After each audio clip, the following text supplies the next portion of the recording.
Hi, my name is Matt Perez, and I'm here with Jose Leal. And we didn't have a guest today, so we're going to do a recap of the shows that most impress us. And we have a number of them. The first one that we want to mention is Doug Kirkpatrick. He introduced us.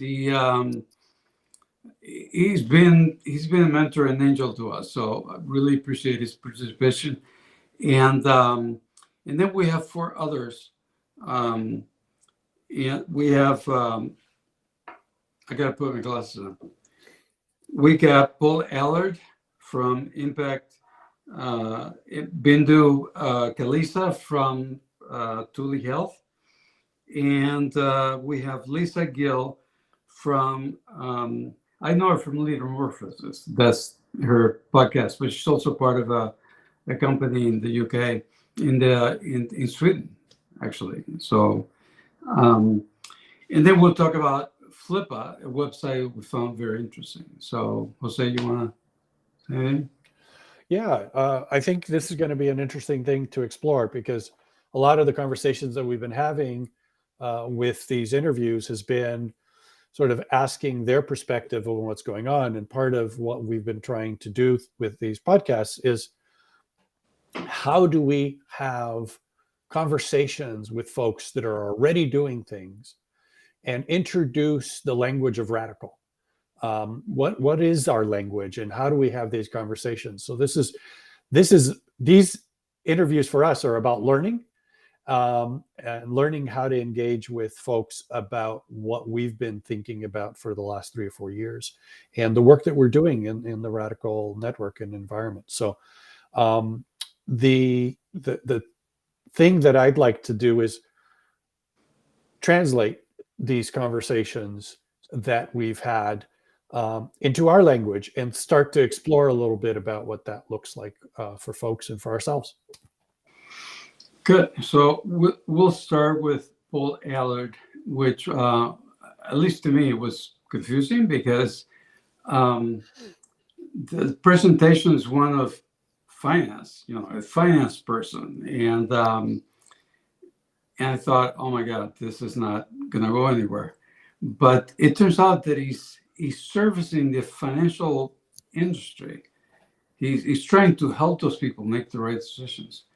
And he's got, and so the service that he offers is one of giving them data to help them decide who's really doing it well and who's doing it wrong for the planet, and make a decision based on that. And that was very refreshing. It was also his style and things like that was also, we liked it. Yeah, I liked it a lot. Personally, I thought he opened up my mind, because we've been so focused on how people are changing the way organizations organize. Right. And he's going from the outside in. He's like, let's build ecosystem types of changes, in this case, impact analysis, that really reflect what he sees as how we can change organizations from the outside in. Yeah. Now we're going to try something here, because we haven't done this before. So this might get a little messy, but we're going to try interjecting some of these clips from our conversations with these folks, and see if we can do this smoothly enough so it's not too messy, and have these clips really sort of bring us to that interview so we can have a discussion about it. Carlos? Mission and impact ratings is there to provide the financial sector, which has the power to redirect capital towards those organizations that are in transformation and are generating positive impact. But to do so, to take a better decision, they need to have clarity on who's doing what. I think he meant providing them with is an impact statement based on the best a consensual open source standard in the world called the Impact Management Project for them to take better decisions. Okay, it was messy, but it got the energy and the passion through, and you catch that first. That's what your body responds to first, and but it was saying a very important thing, which is we've been focused on the inside of the company and the inside of the person and stuff like that. So we've been focusing on the insides. He's focused on the outside. He's saying that there may be people out there that want to do the right thing, but don't know how. And he's putting the pieces in place. He's got some of the pieces in place, like the Impact Project, to help those people make the right decisions. And by right means right by the planet, not just right because I say so, right by the planet. So.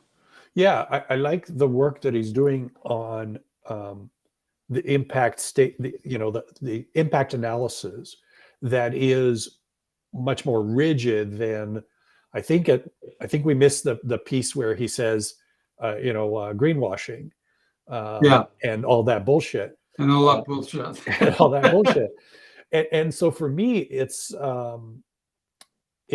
putting meat on the bones of the idea that we should have impact statements from companies, and that those impact statements should be legitimate and not just promotional BS that they use to in the PR space and in the marketing space.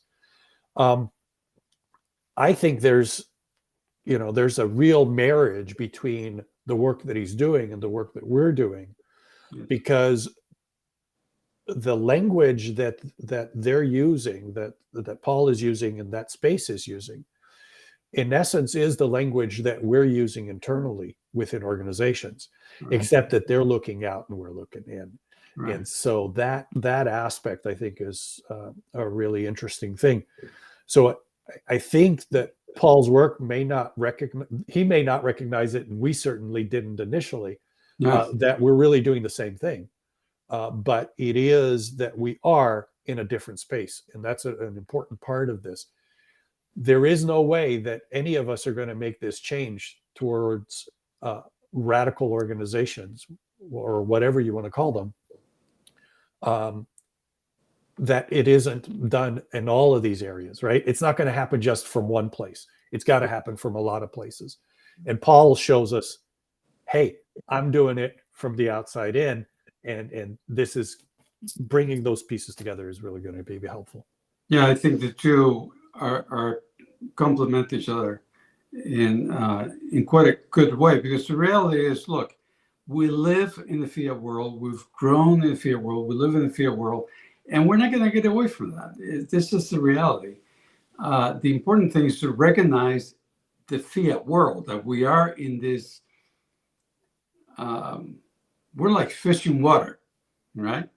And we see the shadows, people walking on Earth, or animals, free air breathing animals on Earth, and but we're in water, and we don't recognize water. It's like, what water? What? Just go up and down, and I live, and I have kids, and they eat me, and I eat other people and other fish, but what water? Yeah. You don't see that.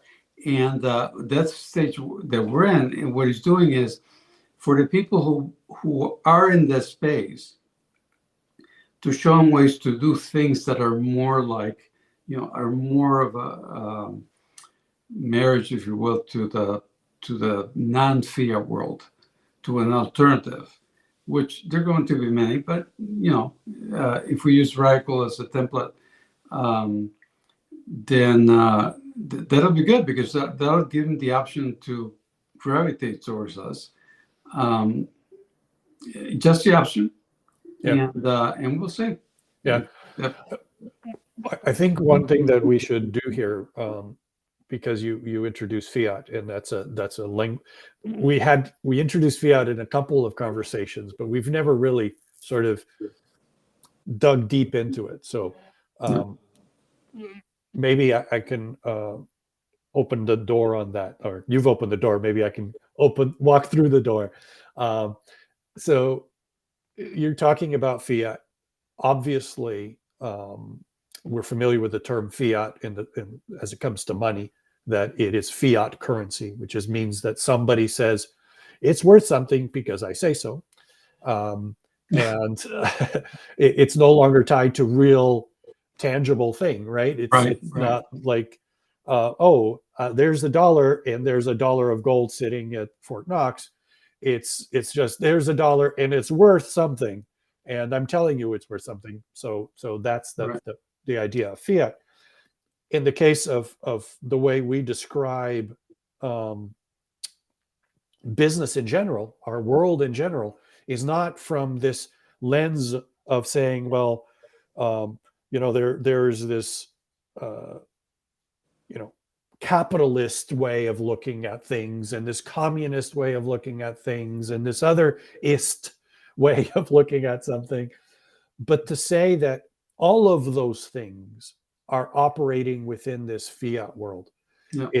Whether it's capitalism or anything else, it's operating inside of a world where someone is dictating that the system is this way and it must be this way. And we're all operating inside that system. And it's the only way. And it's the only way. And so what you described about the water is really, you're describing this mindset that we all have, this worldview that we all have, that says businesses and the economy as a whole is this thing where we've dictated that business is about making money, not about people. We've dictated that it's about competition, not about collaboration. We've dictated that it's about creating hierarchies of structures where each structure, not hierarchies of people, but hierarchies of structure, where each structure dictates to the structure below it. So we've got a federal government that dictates to departments that dictate laws to us, and to organizations, and organizations that dictate to the people within the organization. That's what you're describing as our fiat system. Yeah, I was surprised when we were researching the book, that book. Well, this book. This book. Wow, it's really close. And that there was no way to referring to that. There was no name for it. So we just made it up. We said fiat, and we got good feedback from a couple of people, and we said, okay, so fiat it is. But it could be fiat spelled backwards.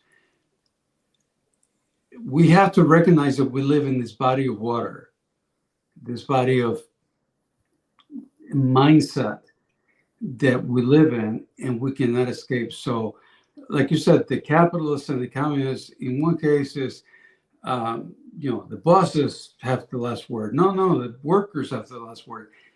It doesn't matter. Somebody has the last word, and that's the problem. That's not helping us people in any particular way. It's helping a few of us be very rich and very wealthy and all that stuff, but not humanity. It's not helping humanity. We're struggling with pollution and all the climate change and all the rest of it, and we have to go begging these companies to let governments do the right thing, to let governments regulate them to do the right things. But it's all based on, well, I got more capital than you, so screw you. I do the fiat. I declare this to be this way and that way. And that's why it's going so slowly. If people were in charge, our theory is that if people were in charge, they wouldn't drop garbage in their river stream that they drink from, because that's where they drink from, and they know that they don't want to drink crap. And so the whole climate change thing would have been taken care of a long time ago. Not in a unified way, but in enough pockets that things would have taken shape a lot better, and we wouldn't be right at the edges we are now. And I think I'm hearing people that are listening to us say, well, that sounds like some ideological utopian world that that would happen. And we won't get into that today because we will want to talk more deeply about what we mean about how people do that. But the conversation around just understanding this fiat thing, I think is a really important one. And what I think Paul did for us was say, hey, I see the fiat thing, and without using the terminology, it doesn't matter, but I see the water that you're talking about. Yeah. And what I'm realizing is, from Paul's perspective, what I'm realizing is that there's a way that we can use the system as it works to put some reality in there that causes people to start to behave differently, to govern their organizations differently, to report differently, and to be different. So I think that's about it for Paul. I think that was a good exercise. Yeah, and that's consumed most of the time. So let's go to Bindu. Bindu Kalisa, she's the founder. She's also CEO, but she prefers founder, which I found very refreshing, of Tuli Health, right? Turi Health. Turley? Turi, Tury. Okay, whatever Jose said is right. And she also, we had a great conversation with her, and she was talking radical, even though she didn't know it. So when do we play the clip, Carlos? Been used and abused so much that patient centricity means, this big behemoth of our healthcare system, it is nowhere patient centric. But how do we make it patient centric? We can't just make it patient centric. It's not like covering yourself up with a blanket. You mean we can't just put patient centered on the front of our hospital website and that does it? Is that not the way it works? I thought that was the way it worked. That's the way it works. But that's how it is working right now, right? Or not working. Yeah. That was a perfect edit there, Carlos. Thank you. Yeah, that went a lot better. So go ahead, Jose. You in fact, your voice was the last one. Yeah. Right. So well, the two things that stick out to me was that Bindu said, and I've heard this before, but it really resonated for me. We have a sick care system, not a healthcare system. Yes. And that sick care system is regulated by three parties. It's regulated by a financially based pharma, financially based hospital, and financially based insurance system. Three major systems, all of which the goal is profit. Right. And in the middle between those three parties are both patients, and we forget not just the patient, but also the providers. They're also stuck in that world. And the systems, the fiat systems, those three fiat systems, we were just talking about the big system of fiat. Each of those is its own little fiefdom of fiat. Each of them operating to try. I mean, the people in there are not bad people. They're just following the water, right? Doing the system the way that they know how to do the system. Right. And so for me, her explanation of that really brought some light to me for understanding why is it that it's so screwed up. Well, it's screwed up because these three parties are doing a tug of war, an economic tug of war, Right. and the people in the middle that are getting squeezed are both the providers and the patients. And to me, that was sort of, wow, okay, you've just described radical as to her view, which is we have to go back to the patient. Yeah. We have to go back to the patient. Well, and the both types of people involved, the patient and the docs. Once upon a time, when I was younger and had hair coming out of the top of my head, docs were very much in charge of hospitals. They were very much in charge of hospitals. They were, different radiologists and cardiologists and this and that, but still they saw patients and they were in charge of hospitals, and they wanted to make money. Don't get this wrong.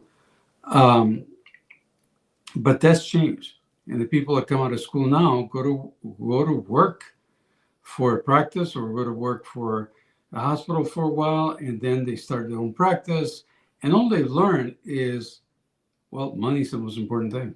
I have to make money.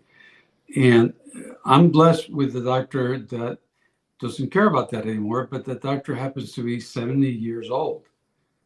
So, he's gone through a whole arc, and now is waiting years. He's saying, you know what, this money chasing thing doesn't make sense. And so, but that's lucky me, Right.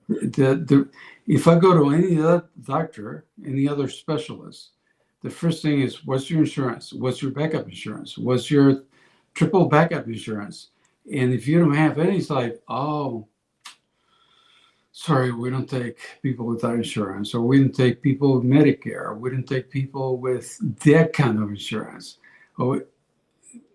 because it's all about the profit. It's the only thing you know how to measure. Well, it's a system where we have the Fiat system is really saying people's lives are represented by money. Yeah.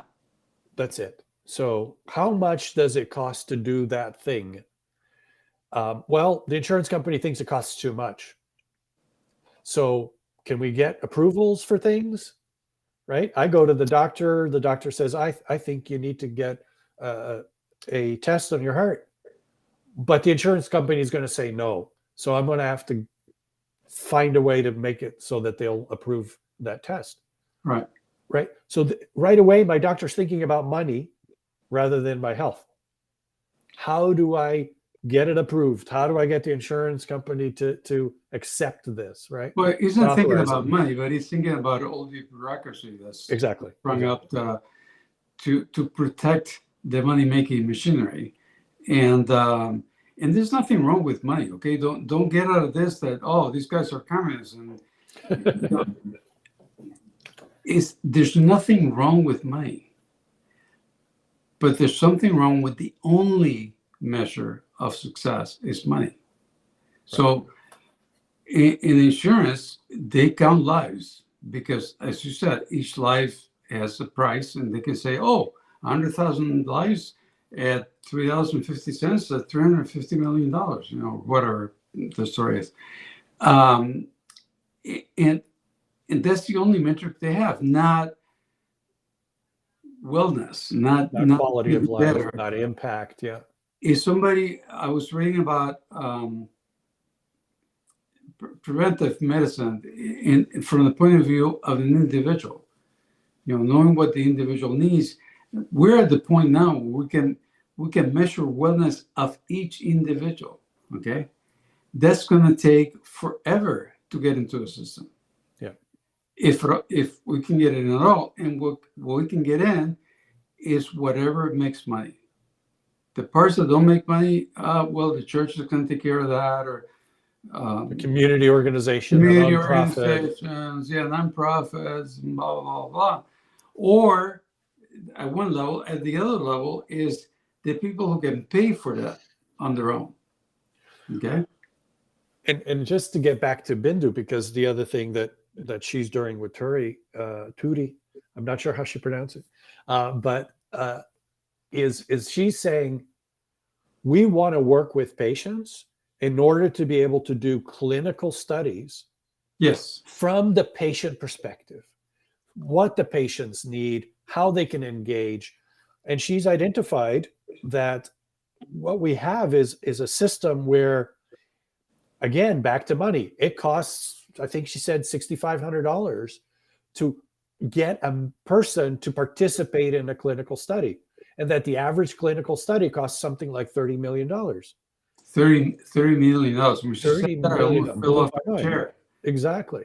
So how do you build a system of human-based clinical studies rather than pharma-based clinical studies that are there to say, oh, we want to do a clinical study, now let's go find people, rather than saying, hey, here's a whole bunch of people that are dealing with health issues of one kind or another. Is there a clinical study that could serve them? Is there a clinical study that could get involved in and do it across genders, do it across races? That's the role that she wants to play. And I think that's a beautiful example of what radical is. And it's cheaper. And it's cheaper. She said like 90% cheaper. She said, yeah, for a tenth of the price. And so what happens is it's inertia. We've been doing it this way. We inherit these studies from docs. That's the way they did the study. And of course, they did a study at a university. So we're going to do studies at universities. And like it or not, most universities tend to be majority white and majority all that stuff. And so there's a lot of drugs. Another thing that you mentioned is that there's a lot of drugs on the street. The majority of drugs on the street, we know what the side effects are for European type phenotypes. We don't know what they are for India, which is a big part, for China, because for Africa. Not a conspiracy or anything, but we just don't include those people because they happen not to be at universities, unless you look at Berkeley and stuff like that. But well, I think it's a little less that they're not at universities. It's more that the system caters more to mainstream health, and those people aren't part of the mainstream health. She pointed out that the Black population in the United States, they're distrusting of ideas of let's do some testing, we'll test on you, right? And so there's a gap between those communities and the mainstream health system and the ones that are more approached by overall. I think that my lesson there is, wow, there are people that understand that we need to work from a radical way, from a human-based radical way, and aren't thinking about what we've been working on, the Fiat and the radical and purpose and force and all those other things that we've been playing with, but they get it, intuitively get it. Right. And she certainly got it. Bindu absolutely got it. She certainly got it, but it's very difficult to hold on to that mindset and that view and all that unless you're clear on what the distinctions are. So that's what we're bringing in that book. That's what we're bringing forward, the idea that there is a system that we live in that has had good results in a lot of ways. But we need alternative systems because that system has had good results. It has the best results for 100 people or 67 people, whatever the number is, at the very top. The majority, that means in all of humanity, for anything but a statistical error, all humanity is not getting the benefits at large. Right. So um, there's people at the very top, the people below that still very well and stuff like that, but the majority of people are not participating in the wealth that we create. So we need to have a system that lets people participate in the wealth that we create without taking anything from anybody. So Jeff Bezos, God bless his soul, gets to keep all his money, and Musk, okay, he gets to keep all his money too, and stuff like that.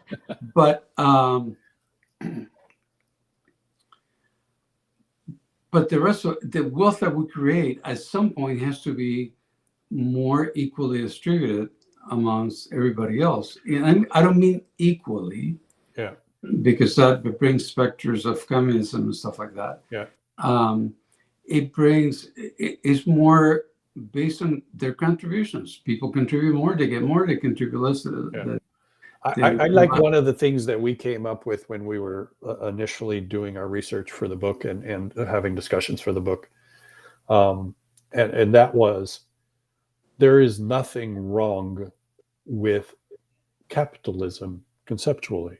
Yeah. There's only one thing wrong with capitalism. It's not distributed enough. Right. So everybody should be a capitalist. It shouldn't be that the 1% are capitalists and the rest are participating in that capitalist system, but are not benefiting from the capitalism as Right. it's Right. And the base of capitalism is ownership. So the whole concept of ownership, which a lot of people say, oh, that's bad. No, it's a human invention. It's like having bathrooms inside the house. It's a human invention. The thing is, that's been very restrictive to the owners based on capital. And what we're proposing is that it be decentralized based on contributions. So if you contribute more, you should get more. If you contribute, if you sit around and do nothing, then okay, that's you're telling me what you want to do here. So we've got conversation is important. I think we're going to dig deeper into that in future conversations, but we've got one more. You mentioned at the beginning that Lisa Gill? Yeah, we've got Lisa Gill coming. I was going to say that we have time. We have time, but you mentioned Doug Kirkpatrick at the beginning, and another person that I think has been fundamental in helping us sort of understand this space as we've been moving has been Lisa through a lot of the work that she's done and the network that she has. And our conversation with Lisa, I thought was really cool. And so Lisa's been sort of working on some things. Did you want to? No, go ahead. Describe that. Okay. So one of the things I love about Lisa is that she's been in this game probably as long as anybody else. And yet she's a young person. She's not as old as we are. Certainly not as old as you are. But she doesn't have a beard. Yeah, she doesn't have a beard. But she is probably the most pragmatic person that I know in this space. She really isn't about ideology, and she just keeps refining her way of describing things and her way of doing things. And her latest book with her colleagues, Moosehead on the Table, I thought was a really good example of, hey, we've got a conversation to have. And part of the conversation we need to have is to bring all of the reality to it. This isn't about, some ideology. You can say this, but you can't say that. You can do this, but you can't do that. No, screw all that. We've got to bring it all. And this, I guess it's a Scandinavian saying of the moose head on the table, sort of the elephant in the room. We might use here in the room for us. Yeah, that we might use here in North America. She's bringing that to the table, and she brings something else. So why don't we ask Carlos to go ahead and play that, and then we can talk about that.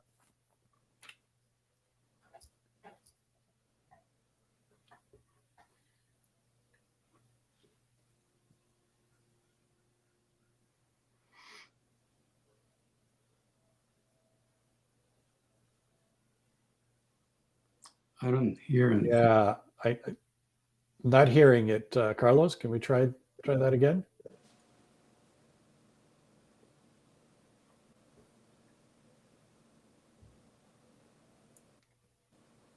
Still not hearing it, Carlos. So why don't we give up on that? Yeah, let's give up on that. It's obviously not working for some reason. We're not getting the audio. But basically, I think the clip there is Lisa talking about hierarchy and what is hierarchy, and there's a dogma within the sort of Teal universe and the future of work universe and all of this stuff that's like no hierarchy, absolutely no hierarchy. And Lisa points out there's hierarchy everywhere. Everything has hierarchy. Our families have hierarchy. Our culture has hierarchy. Our environment has hierarchy. It isn't. I mean, right now I'm at the top of the hierarchy that I'm talking, right?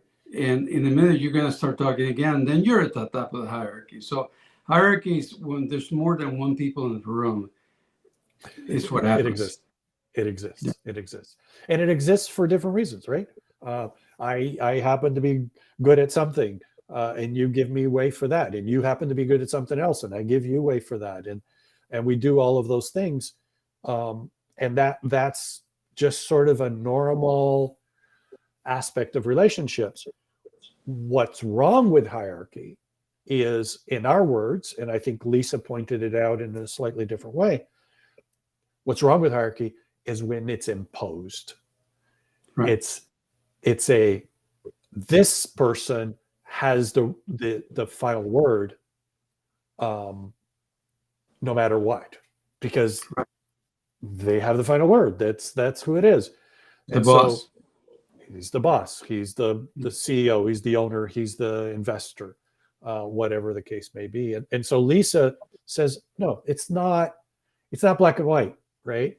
There's hierarchy, and some hierarchy is good, some hierarchy is natural, and then there's this thing where it's imposed. And so we'd call that a Fiat hierarchy, a hierarchy that's imposed both externally to organizations and then internally within organizations. And interestingly enough, there is no term for it. Like even Lisa was talking about, she calls it the hierarchy dynamics, as opposed to the hierarchy, because it's always hierarchy, but hierarchy dynamics. And I think it's simpler to just tag a name on it, and we tagged it with Fiat, because it's an important distinction, super important distinction. And just to play off that a little bit, and we got to run here, but what Lisa's really doing, and the work that her colleagues are doing, is how do we learn to not play that game anymore? How do we learn to communicate with each other from a place of just spilling all the beans, just let it all out. Let's be transparent with each other, which is another thing that we keep talking about. Transparency is the only way that we're going to actually be able to operate in this new world.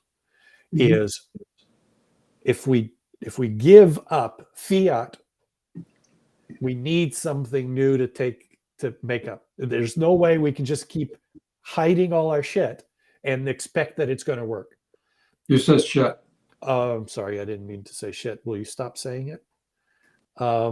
So basically the idea is, hey, let's have conversations where we bring all of our true selves, full selves to the equation. And when we do that, if these natural hierarchies emerge, because when I share with you that I love to do this thing, I'm really passionate about it, and I've done it all my life and I want it. Okay, that's what it is. And you do the same thing about something else. Okay, that's what it is. Let's not presuppose that because whatever, you have that role to fill because it's been assigned to you, and that we then have to kowtow to you for that reason. Right. I thought that was a great conversation with Lisa, and Yeah. I'd love to She's learn been more. consistent over the years. I did a podcast a long time ago, and somebody from a company that I was in did, and she's been very consistent, very consistent. She's talked to brand people, name people, and stuff like that, and she keeps, just pushing for the same thing, very gently, very, in a very British kind of way, but she's very consistent.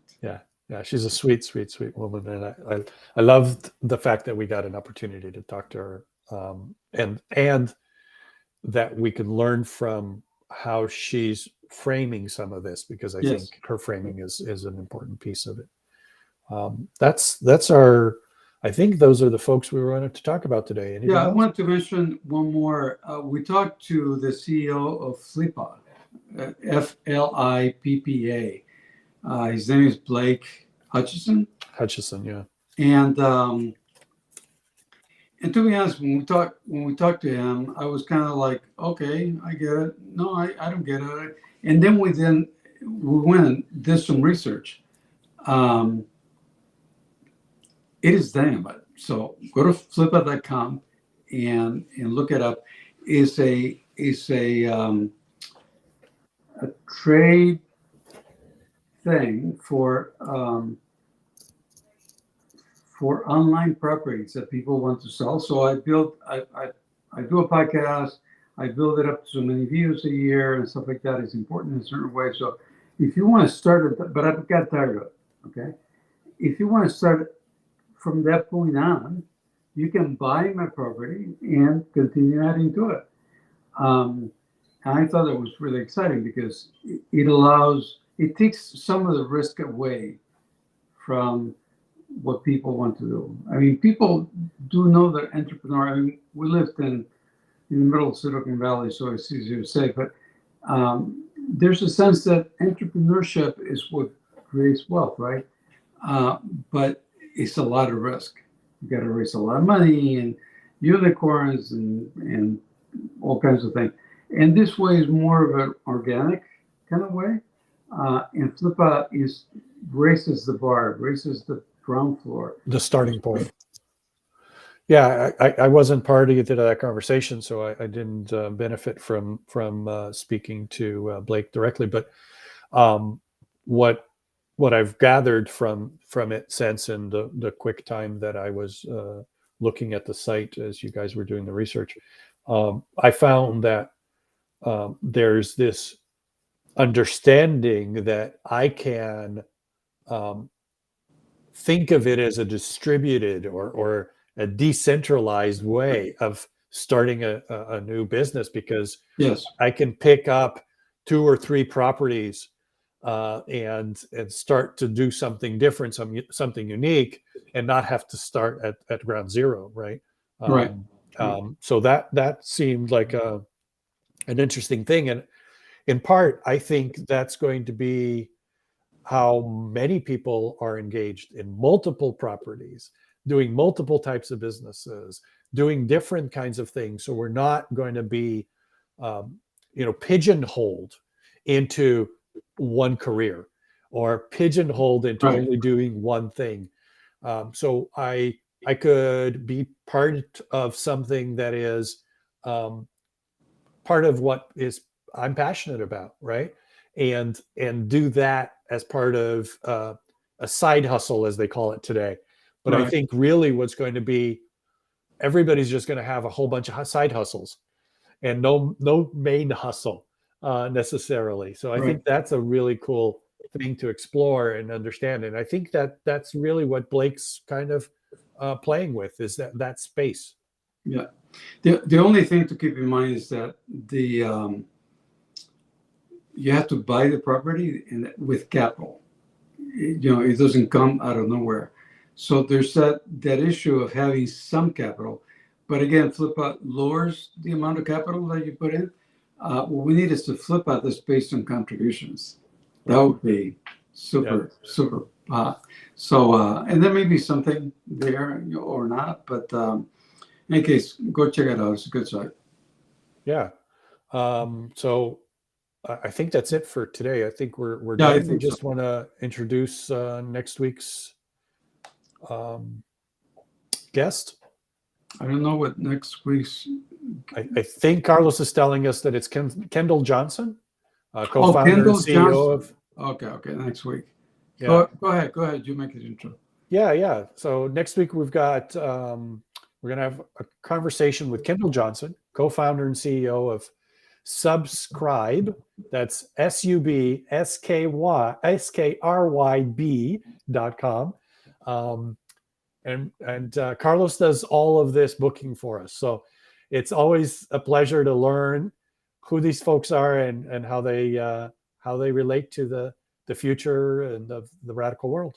So looking forward to how Subscribe in the non-fiat world works. But we'll see. We're going to find out. Yeah. Oh, there's Kendall. There's Kendall.